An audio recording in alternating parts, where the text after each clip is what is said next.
আসসালামু আলাইকুম রহমতুল্লাহি ওয়া বারাকাতু। বেশ কথা না, জাস্ট এই দিকেই নজর। প্রতিদান, জসিমউদ্দিন লেখক। ভাই দেখো, এক নজরে মূল তত্ত্ব আমি এক টানে বলে দেবো, জাস্ট তোমরা শিখবা। আর এখানে এত সুন্দরভাবে সাজিয়ে রাখছি, তোমাদেরকে শীটও দেওয়া হচ্ছে, জাস্ট একবার পড়লে তোমার জন্য এনাফ। দেখো, আমার হচ্ছে প্রতিদান। প্রতিদানের এখানে মূল কথাটা কি? অপকারের পরিবর্তে উপকার। কেউ একজন আমার অপকার করছে, মানে আমার উপকার করে নাই, বরং আমাকে ধ্বংস করে দিচ্ছে। এখন আমি এর বিনিময়ে কি করতেছি? আমিও তার ধ্বংস করে দিব না। এখানে বলা হচ্ছে এর পরিবর্তে আমি তাকে উপকার করব, বেস্টটা দিব। অপরের কল্যাণে নিজের স্বার্থ পরিত্যাগ। অপরের কল্যাণে আরেকজনের কল্যাণ, নিজের স্বার্থকে একদম পরিত্যাগ করা।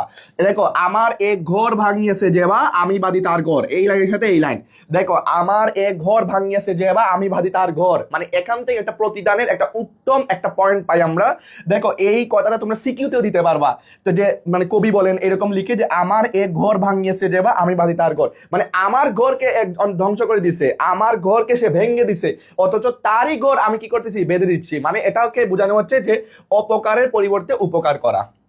আচ্ছা, উৎস গ্রন্থ এই প্রতিদান কবিতাটা বালুচর থেকে নেওয়া হয়েছে। দেখো, মূল বাণী বা মর্মবাণী বা এর মূল উপজীব্য বিষয়টা কি? দেখো, মানে ক্ষুদ্র স্বার্থকে, নিজের একটা ক্ষুদ্র স্বার্থকে বিসর্জন দিয়ে পরার্থপরতা। ওকে, এখানে তোমরা এটা বলতে পারো যে অপকারের পরিবর্তে উপকার কিংবা পরার্থপরতা। ওকে, ছন্দ, এটা মাত্রাবৃত্ত ছন্দে রচিত, মোট লাইন 18টি। আমার এক ঘর ভাঙিয়েছে যে বা আমি বাদী তার ঘর, এখানে দুইবার আসছে এই কবিতার মধ্যে। আপন করিতে কাঁদিয়া বিরাই যে মূর করেছে পর, এই কবিতার মধ্যে তিনবার আসছে। বিষয়বস্তু, এই কবিতাটার বিষয়বস্তু কি? প্রতিশোধ, প্রতিহিংসার বিপরীতে প্রীতিময় এক পরিবেশ সৃষ্টির আকাঙ্ক্ষা। মানে আমাকে কেউ ধ্বংস করছে, আমিও ধ্বংস করলাম এমন না, বরং আমি একটা এমন একটা কি দিব, এমন একটা সিচুয়েশন, এমন একটা অবস্থা উপহার দিব যেটার কারণ সে আরো মুগ্ধ হবে। আচ্ছা, প্রতিদান জিনিসটা দেখো, দানের বদলে দান, পরিশোধ, প্রত্যুপকার। এরপর দেখছো এই প্রতিদান শব্দটার অর্থ দেখো, দানের বদলা দান, পরিশোধ, প্রত্যুপকার। ওকে, প্রত্যুপকার। সো এই যে দেখো, এই কয়েকটা অর্থ মাথায় রাখলে কিন্তু তোমরা বেস্টটা তোমরা কিন্তু সিকিউতে লিখতে পারো, এবং কি তোমরা বুঝায় লিখতে পারো, এবং কবিতাটার মূল অর্থ বা মর্মার্থটা তোমরা বুঝতে পারবা। আচ্ছা, এরপর দেখো ভাই, গুরুত্বপূর্ণ তত্ত্বাবলী। প্রতিদান কবিতাটি জসিমউদ্দিন হচ্ছে মানবপ্রীতি বিষয়ক এক কবিতা।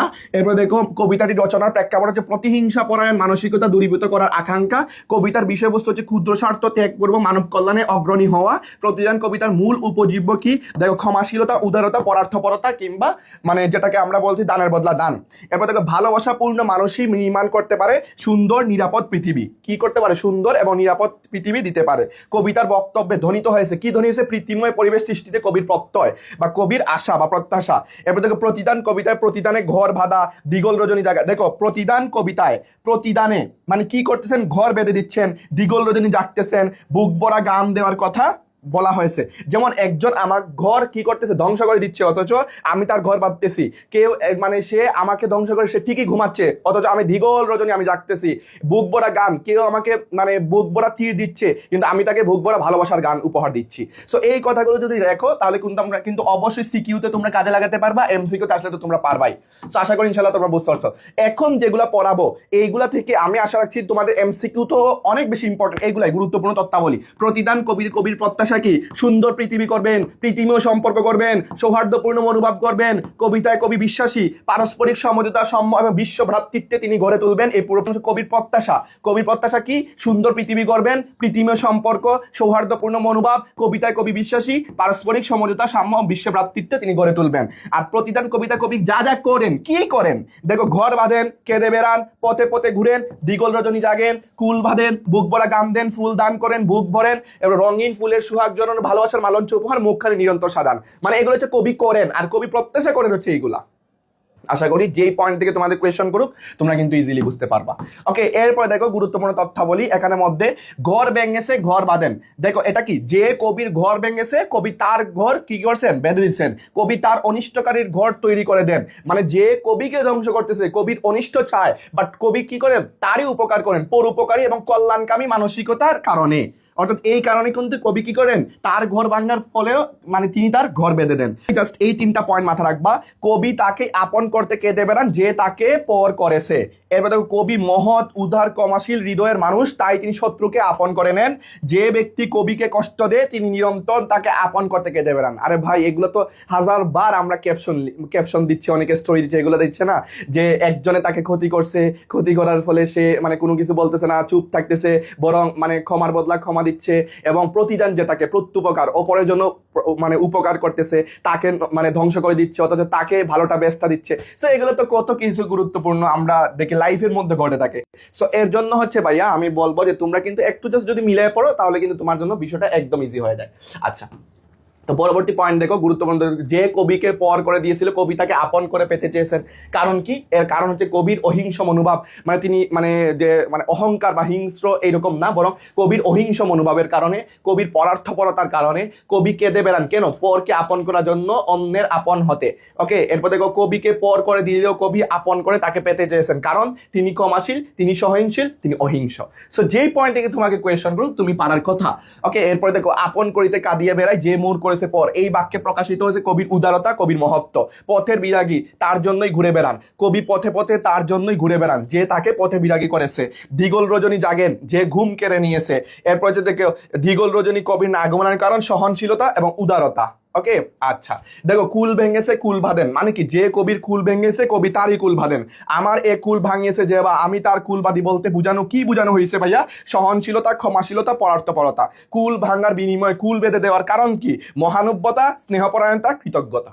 ভাই যেই পয়েন্টে তোমাকে কোয়েশ্চন করো তুমি ইজিলি পারতেছো, মানে এর চেয়ে আরো বেস্ট কিভাবে হতে পারে?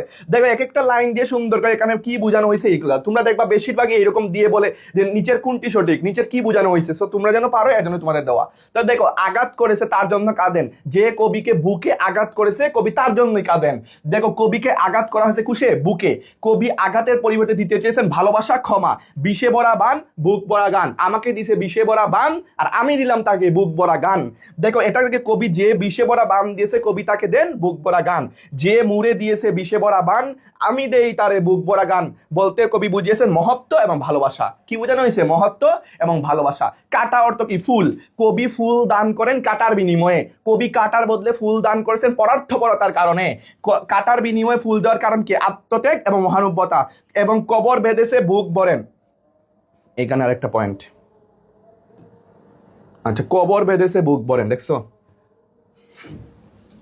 ধরতে পারি। আচ্ছা, এখানের মধ্যে দেখো এই পয়েন্টের দরকার নাই, এই যে এখানের মধ্যে আরেকটা পয়েন্ট দেখো 9 নাম্বার আছে, পয়েন্টের দরকার নেই, জাস্ট তোমরা মাথা রাখবা যে কবির বুকে কবর বেঁধেছে কবি তার বুক ভরেন রঙিন ফুলের সুহাগ জড়ানো ফুল মালঞ্চ দিয়ে। কবি ফুল মালঞ্চ গড়েছেন রঙিন ফুলে। কি দিয়ে? রঙিন ফুল দিয়ে। কবিকে যে নিঃস্ব করেছে কবি তার জীবন সাজাতে চান কিরকম? দেখো রঙিন ফুলের বাগান দিয়ে। সো আশা করি এই পয়েন্টগুলো তোমরা মাথা রাখলে এনাফ। এরপর দেখো নিঠুরিয়া বাণী মুখখানি নানা উপকরণে সাজান, মানে কি? যে কবিকে নিষ্ঠুর কথা বলে কবি তার মুখখানি নানা উপকরণ দিয়ে সাজান। কবি নিষ্ঠুর বাণী বা নিঠুর বাণী উচ্চারণকারীর মুখখানিও ভালোবাসেন, হৃদয়ে লালন করেন, অর্থাৎ তাকেও তিনি মহব্বত করেন। প্রতিশোধ, প্রতিহিংসা, প্রতিময় পরিবেশ, মানে প্রীতিময় পরিবেশ, মানে প্রতিশোধ বলছে প্রতিহিংসা না হয়ে কি করবো আমরা? প্রীতিময় পরিবেশ গড়বো। বিভেদ, হিংসা, হানাহানির পরিবর্তে ভালোবাসাপূর্ণ সুন্দর এবং নিরাপদ পৃথিবী তিনি গড়তে চান। কবি যেভাবে পৃথিবীকে সুন্দর এবং বাসযোগ্য করতে চেয়েছেন, অনিষ্টকারীর উপকার করার মাধ্যমে, অনিষ্টকারীকে ক্ষমা করার মাধ্যমে। ওকে, এই কবিতা থেকে আমাদের অনেক কিছু শিক্ষা রয়েছে, বাস্তব জীবনেও যেন আমরা এর প্রতিফলন ঘটাতে পারি। Thank you, grateful for staying with বম। এটা হচ্ছে ভাই তোমার প্রতিদান কবিতার উপর সবচেয়ে গুরুত্বপূর্ণ। আমি আশা রাখি যারা এই ক্লাসগুলো দেখে যাচ্ছে যে আগামীকাল তারা, আশা করছি যে তারা ভালো কিছু করতে পারবে ইনশাআল্লাহ। যদিও কলেজে হার্ড হয়েছে, বাট তারপরে ভাই যে কলেজে হার্ড হয়ে গেছে এর জন্য আমি পড়বো না এমনটা না, বরং আমাদের সবচেয়ে বেস্ট প্রিপারেশন নিতে হবে এবং পরিশ্রমের মাধ্যমে এগিয়ে যেতে থাকতে হবে ইনশাআল্লাহ তাআলা। পরবর্তী আমরা পদ্যগুলো দিব। গদ্য তো গতকাল শেষ, আমাদের এই পেজে সবকিছু আসতেছে। তোমরা যুক্ত থাকো এবং দেখা হচ্ছে বিজয় সফলতার মঞ্চে। আল্লাহ হাফেজ, আসসালামু আলাইকুম ওয়া রাহমাতুল্লাহি ওয়া বারাকাতুহু।